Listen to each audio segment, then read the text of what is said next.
Last week I was asked to make an intro video about anxiety, and part of my idea was to take a marker stripe and then put words on top of it and give that stripe some personality, some wiggle. And I really liked how it turned out, and so I thought I would record a short little behind the scenes screen recording showing you how I figured that out and the settings I used to make that happen.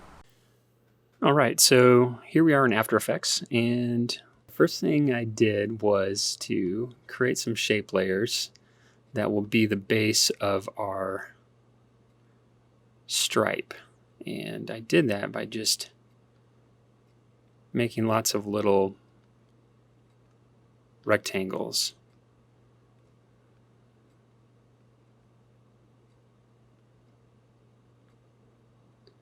In After Effects here.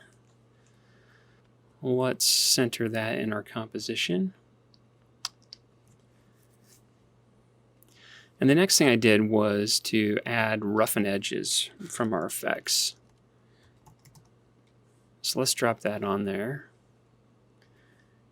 And what I want to do is get this really streaky and marker-ish. Is that even a word? I don't know. So let's pump this border up a little bit here. And let's work with the edge sharpness, change that a little bit. And let's go down to complexity and increase the complexity. And then we're going to stretch height by going this way with our stretch width or height. And now we're getting the marker look that I was hoping for. And we can go in and let's adjust some of these rectangles to, let's see here, there we go. Let's pull this one out just a little bit. Nice. That's exactly what I want. So after we've roughened this up, I want to give it some personality and some movement. And so what I'm going to do is pull up turbulent displace. And let's drop that puppy on there. Now, obviously, that's not what I'm going for. So let's change some of these settings. Let's drop this down to about 30. And let's drop this size down to about 20. Mess around with this complexity a little bit. It's too flowy. We just want a little bit of bump. There we go. Let's do 12 here and maybe 25 there. I'm doing this to add some movement and personality to this ink texture.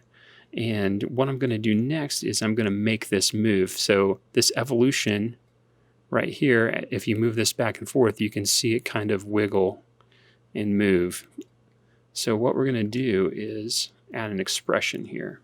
Now, I'm no After Effects expression expert, so feel free to correct me if I'm wrong. I just wanted to get the results, and this is how I did it. I'm going to add an expression to the displacement. I'm going to add time times 2000. And what that's going to do is that's going to drive the evolution crazy. And if I hit play, you're going to see it's moving and wiggling really fast. But there's one problem. After Effects has a maximum value of integers, which only allows us to rotate about 90 times. So if we get to about 16 seconds over here and we hit play, it's all of a sudden going to stop. So what I'm going to have to do is add in what I think they call a modulus, which is in JavaScript represented with a percentage sign. And then I'm going to add in 2000 again. So a modulus, if I read it right, has something to do with remainders. And so after the evolution goes around 90 times, it stops. I don't know why. But this remainder will look at that and say, oh, I hit 2000. Now I'm going to reset and go back and do another 2000. I think that's what happens. Correct me if I'm wrong. Let me know in the comments. I'd appreciate that. So now this plays for the whole duration of my comp, which I set to 20 seconds.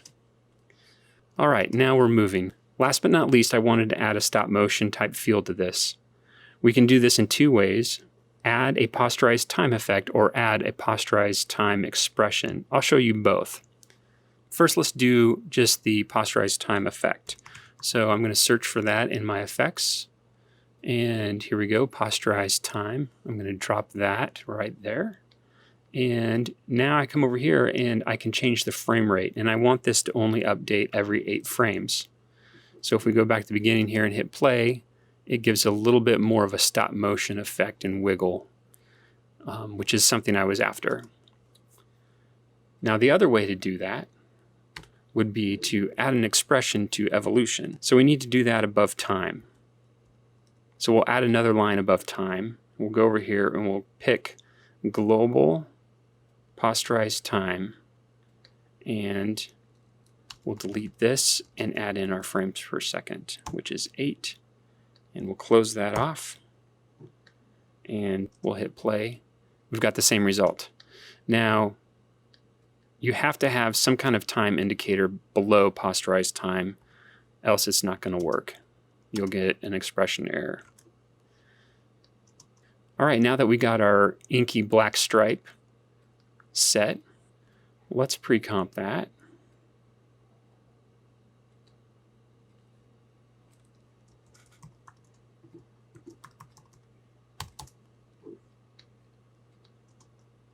Great. And let's add a background.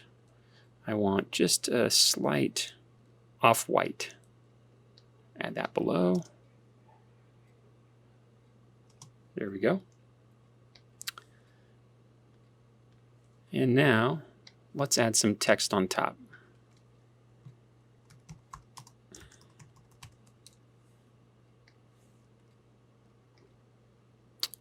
We'll type in inky stripe. Let's line that up.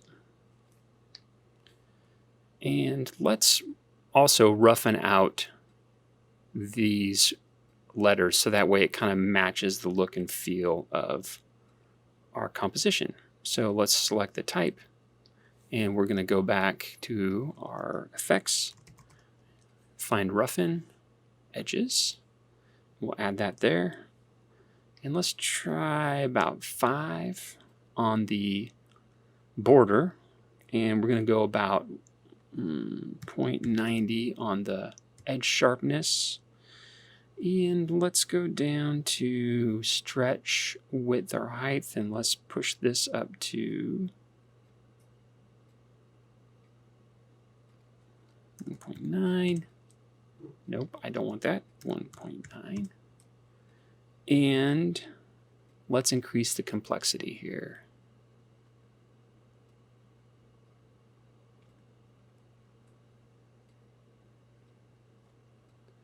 And maybe we'll increase the scale.